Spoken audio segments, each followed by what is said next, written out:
They shared everything in their marriage, even their bedroom. But when whispers of betrayal started flooding Atlanta, Kandi Burruss made one final decision that shocked everyone. The woman who wrote No Scrubs, the anthem that taught an entire generation about standards and self-respect, just walked away from 11 years of marriage. And the reasons why are far more complex than anyone anticipated. This isn't just another celebrity breakup. This is a story about boundaries that were pushed, trust that was tested, and a marriage that operated by rules most people would never understand. Kandi Burruss and Todd Tucker built something unconventional from the very beginning. They were open about it, unapologetic about it, and for over a decade, they made it work. Until they didn't. The announcement came quietly at first.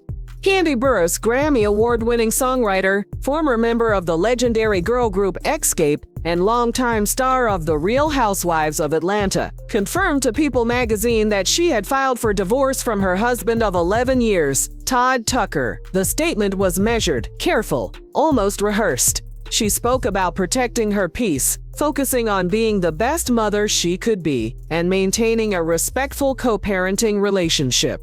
But anyone who's followed Kandi's journey knows that when she speaks that carefully, there's a storm brewing underneath. The first signs appeared at BravoCon.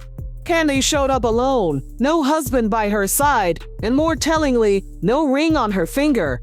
Fans immediately noticed. In the world of reality television royalty, these details don't go unnoticed. Then came the social media purge. Kandi dropped Tucker from her name across every platform. The internet went into detective mode, and within hours, speculation exploded across every corner of social media. Something had gone terribly wrong. To understand how we got here, you have to understand who Kandi Burruss really is. This isn't just another housewife. This is a woman who wrote one of the most iconic songs of the late 90s. No Scrubs wasn't just a hit, it was a cultural reset. It gave women a language to talk about standards, about refusing to settle, about knowing their worth. The irony of that same woman now navigating a very public divorce isn't lost on anyone.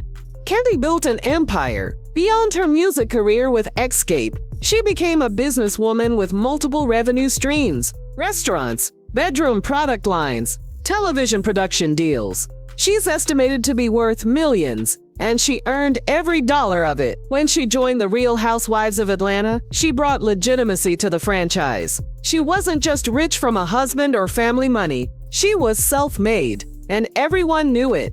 That's where Todd Tucker enters the story. Todd was working in production for The Real Housewives of Atlanta when he and Kandi met on set. He wasn't a celebrity. He wasn't wealthy. He was a behind-the-scenes guy, someone who understood the entertainment industry, but operated in the shadows rather than the spotlight. Their connection was instant, and despite warnings from almost everyone around her, Kandi fell hard. From the very beginning, people questioned Todd's intentions. Was he genuinely in love with Kandi, or was he seeing an opportunity?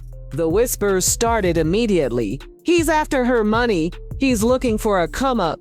He sees dollar signs, not love. Kandi's family, particularly her mother and other relatives, made no secret of their disapproval. They didn't trust him, and they weren't shy about saying so on national television.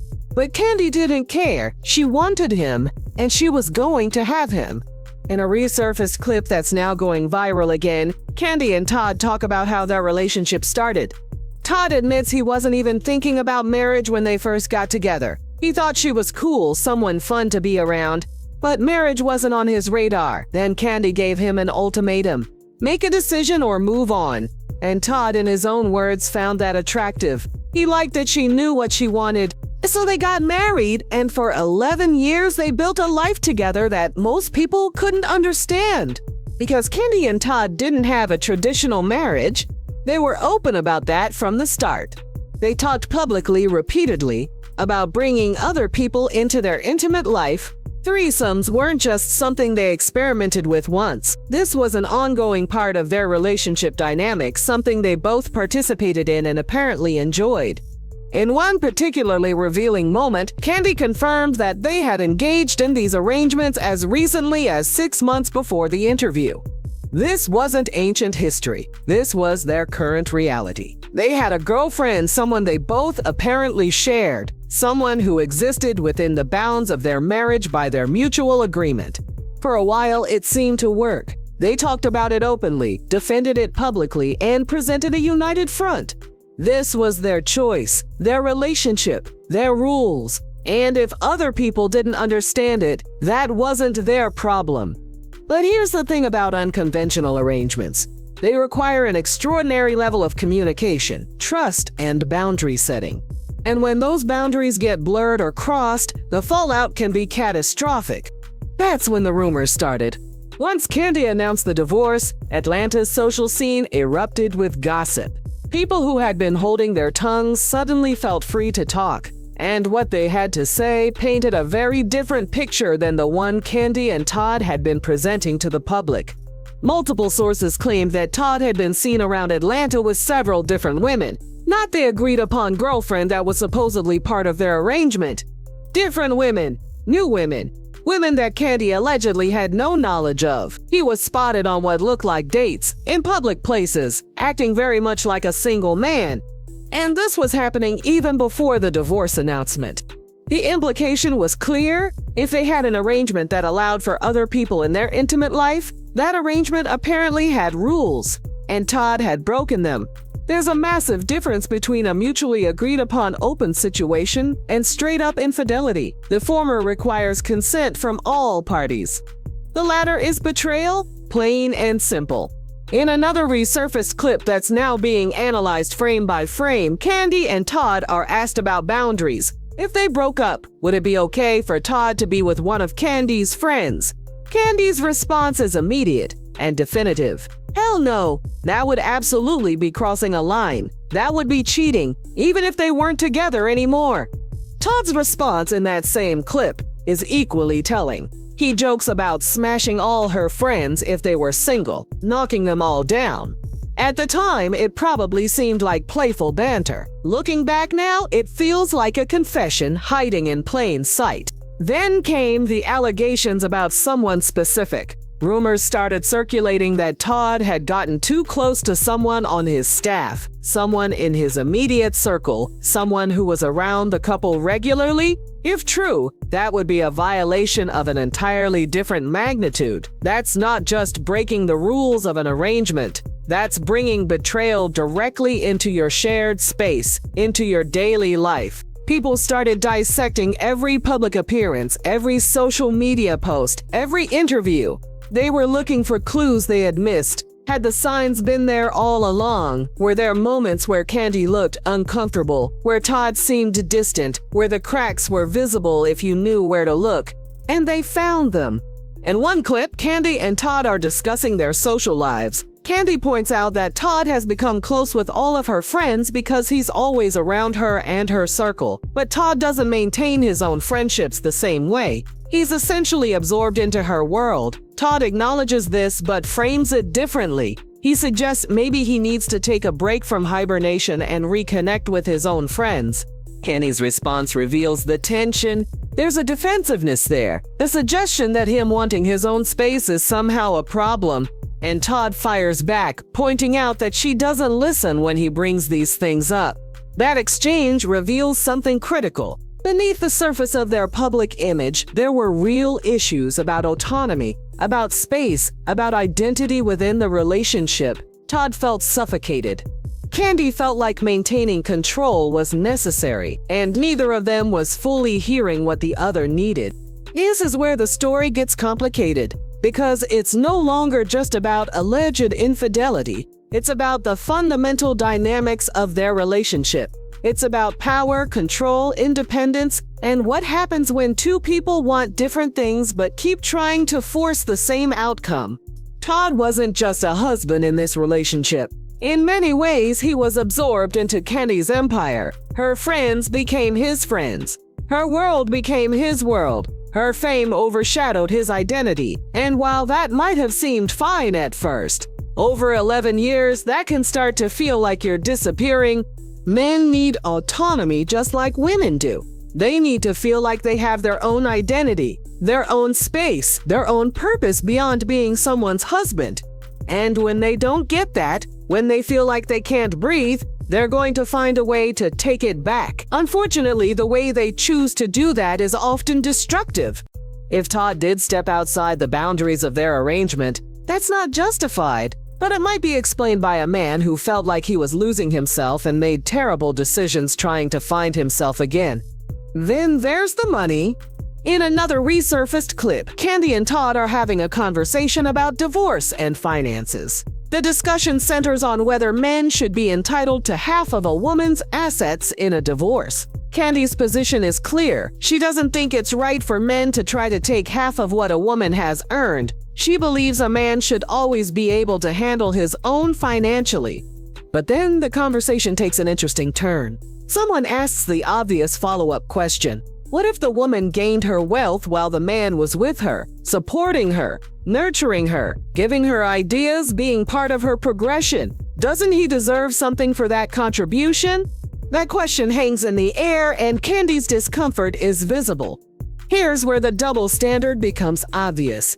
If the situation were reversed, if Kandi had been the one without wealth and Todd was the rich one, would she feel entitled to a portion of his assets in a divorce?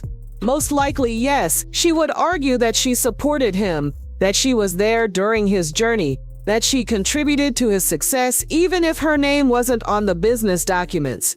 But when the roles are actually reversed, when she's the wealthy one and he's the supporter, suddenly the math changes. Suddenly, he doesn't deserve compensation for his contributions. Suddenly, he should just be a man and handle his own. That's not equality. That's selective entitlement. And it reveals something about how Kandi may have viewed Todd's role in her life. He was her husband. Yes, but was he her partner in the truest sense? Or was he more like an accessory to her empire? This financial dynamic was there from the very beginning. When Todd and Kandi first got together, her family openly accused him of being after her money. In one particularly brutal exchange that aired on The Real Housewives of Atlanta, a family member directly confronts Todd. The accusation is blunt. "You're here to take my niece's money." Todd tries to defend himself. He's not taking anything. He doesn't even spend money. He's thrifty, but the family member isn't buying it. The skepticism is written all over their face. And now, years later, those same family members are probably feeling vindicated. They warned Kandi. They told her Todd was a scheme, that this was all a setup for him to eventually cash out. And now that the marriage is ending, that narrative is resurfacing with a vengeance. Todd's response to all of this is interesting. He posted on social media, seemingly in response to the scheme allegations, "The next scheme is genius. Stay tuned." On the surface, it looks like he's making a joke, laughing off the accusations by leaning into them. But there's an edge to it, a bitterness that suggests he's tired of defending himself against the same accusations over and over again. But here's where the entire story takes a turn that nobody saw coming. Right around the time of the divorce announcement, Kandi posted something on her social media that raised serious questions. She's starring in a musical production.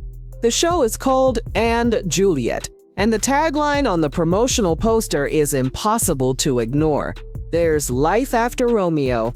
The timing is almost too perfect. A woman announces her divorce, and simultaneously, she's starring in a musical about a woman finding life and identity after her romantic partner.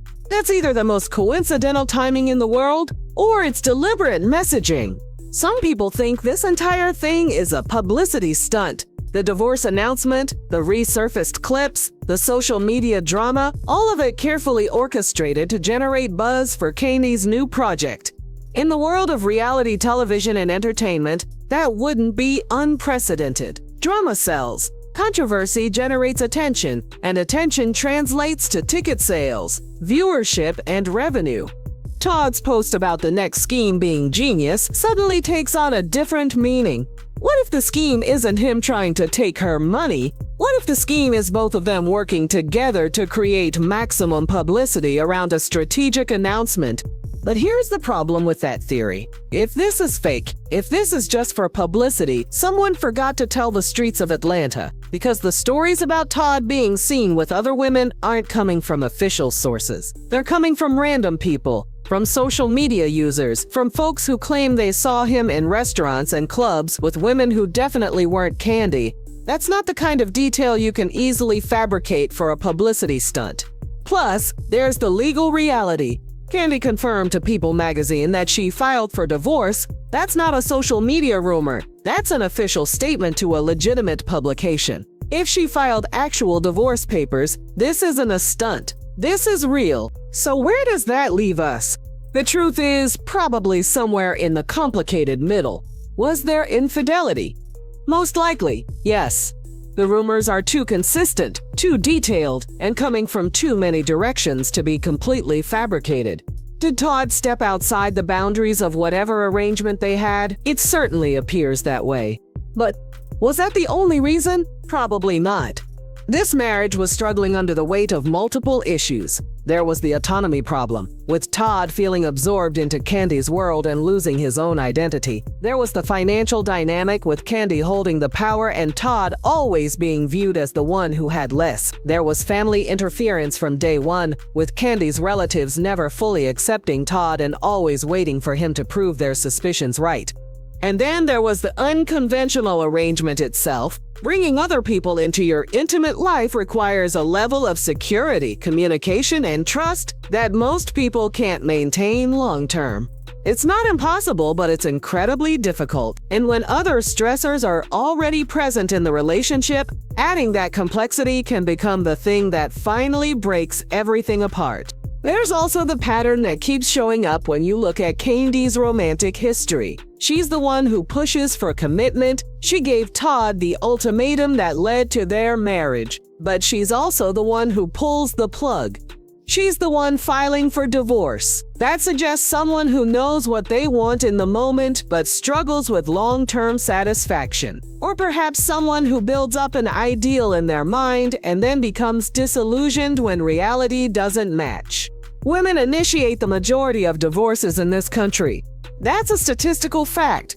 And often they're the same women who pushed hard for marriage in the first place. There's something about that dynamic that reveals a fundamental disconnect between the fantasy of marriage and the reality of maintaining one over years and decades. Kandi wanted Todd to commit. He did. She wanted to build a life with him.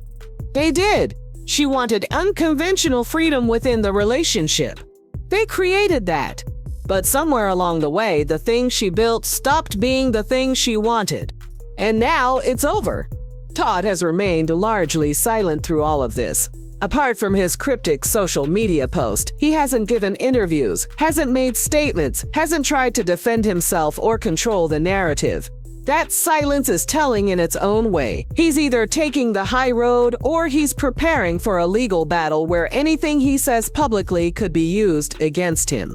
Kandi, on the other hand, is moving forward. She's pouring herself into her work, into her new theatrical project, into her businesses, and into her role as a mother. Her statement made it clear that her focus is on protecting her peace and stepping into a new chapter. But what neither of them can escape is the public nature of their relationship's dissolution. They built their life together on television. They shared intimate details about their marriage with millions of viewers. They made money from being a couple, and now they're going to have to navigate the end of that relationship with those same millions of people watching, analyzing, judging, and speculating. The Real Housewives of Atlanta fans have watched Kandi's journey for years. They've seen her build her businesses, raise her children, navigate drama with castmates, and defend her marriage against constant skepticism. They've rooted for her, criticized her, and everything in between. And now they're watching her walk away from the relationship she fought so hard to protect. Some people are saying she made the right choice. If Todd violated their trust, if he crossed boundaries they had agreed on, if he made her feel disrespected in her own marriage, then she absolutely should walk away. No amount of history, no number of years invested is worth staying in a situation that's making you miserable. Other people are saying she shares responsibility. If she created an environment where Todd felt suffocated, where he had no autonomy, where he was always playing second fiddle to her career and her world, then maybe his actions, while wrong, were somewhat predictable. That doesn't excuse betrayal, but it does provide context. And still others are convinced this is all manufactured drama designed to keep both of them relevant and generate income. In an industry where attention is currency, a high-profile divorce is extremely valuable. The reality is, we may never know the complete truth. Kandi and Todd are the only two people who truly understand what happened in their marriage. Everyone else is working with fragments, with rumors, with carefully curated public statements and resurfaced clips that may or may not represent the full picture. What we do know is this: a marriage that lasted 11 years is ending. Two people who built a life together, who shared children, who created memories and experiences in a shared history, are going their separate ways. Whatever the reasons, whatever the contributing factors, that's a painful reality for everyone involved. Kandi Burruss wrote No Scrubs more than 2 decades ago. The song was about refusing to settle for less than you deserve, about having standards, about knowing your worth. In a way, this divorce is her living out the message of that song. She's choosing herself. She's refusing to stay in something that's no longer serving her. She's protecting her peace. But there's a cost to that choice. There's the pain of ending something you invested years in. There's the public scrutiny and judgment. There's the impact on children who didn't ask for their family to change. There's the financial complexity of untangling shared assets and businesses. And there's the question that will follow both of them. What if things had been different? What if they had communicated better, set clearer boundaries, given each other more space, handled money differently, kept family out of their relationship? Would they still be together, or was this ending inevitable from the start? Todd Tucker came into Kandi's life as a production guy working behind the scenes. He leaves it as a controversial figure accused of being a schemer, a cheater, someone who took advantage. Whether that's fair or not depends on who you ask and what you believe. Kandi Burruss entered this marriage as a Grammy-winning icon with an empire. She exits it as a single mother, a businesswoman, and someone who's about to step into a theatrical role about finding life after love. The metaphor couldn't be more obvious if she tried. The streets of Atlanta will keep talking. Social media will keep speculating. Fans will keep analyzing every interview, every post, every public appearance. And somewhere in the middle of all that noise, two people are trying to figure out how to co-parent their children and rebuild their lives separately. This is what happens when private pain becomes public entertainment. This is the cost of building your brand on your relationship. This is the reality of modern celebrity, where nothing is truly private and everything is content. Kandi Burruss and Todd Tucker's marriage is over. The reasons are complicated, layered, and probably more nuanced than any headline can capture. But one thing is certain, both of their lives are about to change dramatically. The question now is what comes next? Who will they become as individuals? How will they handle co-parenting in the spotlight? Will they find happiness apart that they couldn't maintain together? Only time will tell. But if there's one thing Kandi has proven throughout her career, is that she knows how to rebuild, reinvent, and come back stronger. She did it after Escapes. She did it when she transitioned to reality television. She did it every time someone doubted her business ventures. And she'll do it again now. As for Todd, his next chapter is less clear. But if his social media post is any indication, he's not going quietly. He has his own story to tell, his own perspective to share. Whether he chooses to do that publicly or privately remains to be seen.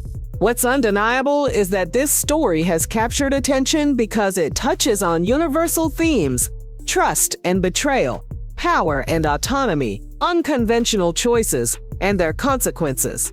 The gap between public image and private reality. These are things everyone can relate to on some level, even if the specifics of Kandi and Todd's situation are unique. The woman who taught us about Scrubs is now teaching us about the complexity of walking away. And in that lesson, there's something profound. Sometimes the strongest thing you can do is admit that something isn't working and choose yourself, even when it's messy, even when it's public, even when people will judge you for it. Kandi Burruss is choosing herself, and whatever you think about the specifics of how this all unfolded, that decision deserves respect. The rest is just noise.